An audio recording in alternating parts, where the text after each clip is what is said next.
and today bringing you something different than some of the other things we've shown you today. It's the tried and true classic unboxing. This time, of course, we're unboxing Samsung's Galaxy Note, which is a handset that I've been looking forward to for a while, as I guess you could say a lover of larger handsets. So let's get right into it. So let's open the box, and inside, of course, we have a Galaxy Note. And if we take it out, look, my first impression is, wow, that is a substantial device. I think probably I hadn't registered on the YouTube videos just how large it actually is, and the screen, I'm sure, is going to be magnificent when we power that one on. So, I mean, Samsung said a lot about this creating a new category of device.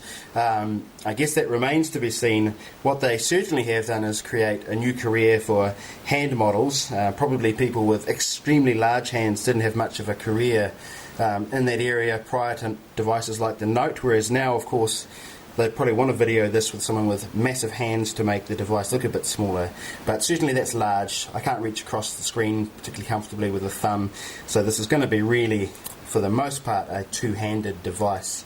So let's look at what else we've got in the box here. So an instruction manual, of course, more instructions, a USB connection cable, a power plug, a headset, of course, and then the battery. And why don't we just take this one out and put it in the device and see whether it works. And at the same time, I think we might install my 64 gig SanDisk micro SD card and see whether that's working in the Note. And I mean, honestly, I expected it will. It's worked in basically every Android device I've tried so far, and that's even including devices running Froyo from last year, so it's not by any means only working on the most recent devices.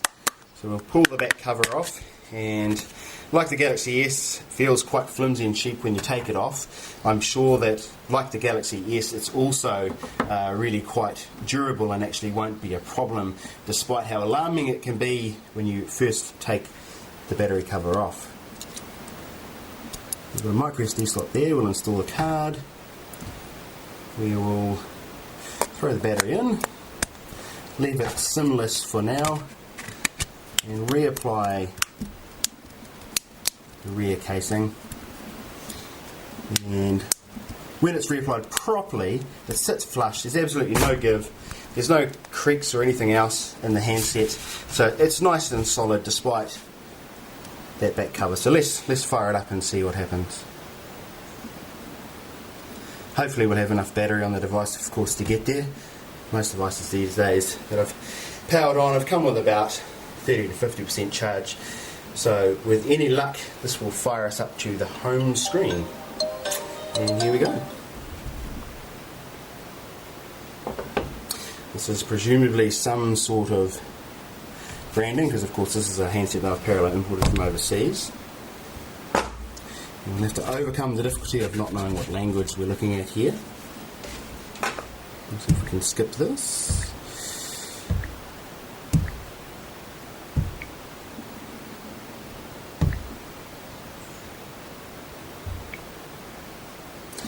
And here we go, language settings. Choose proper English. And get the setup.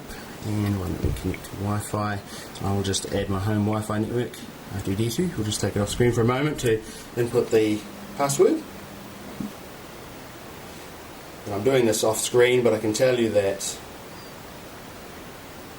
the keyboard is really lovely to use, the on-screen keyboard in a device of this size. So we're now connecting to everyone's favourite Droid.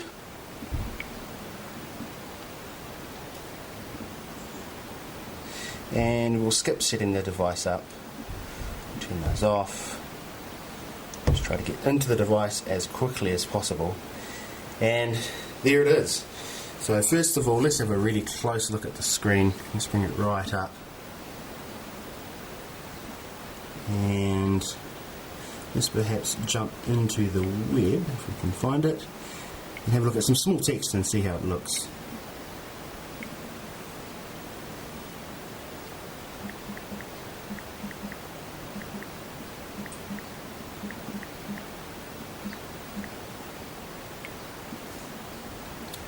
We'll jump to Engadget, and it's going to load the mobile site initially, of course.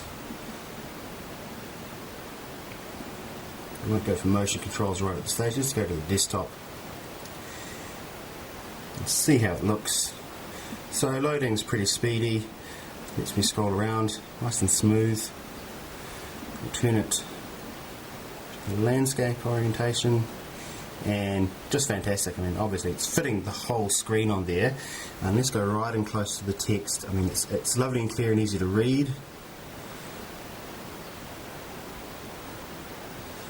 And I think, to me, just on my initial impressions, the text on this is actually looking better than on my Galaxy S2, and that may be because, of course, it's got such a high resolution with a DPI equivalent of about 285 that despite using Pentile Matrix, small text looks lovely and clear.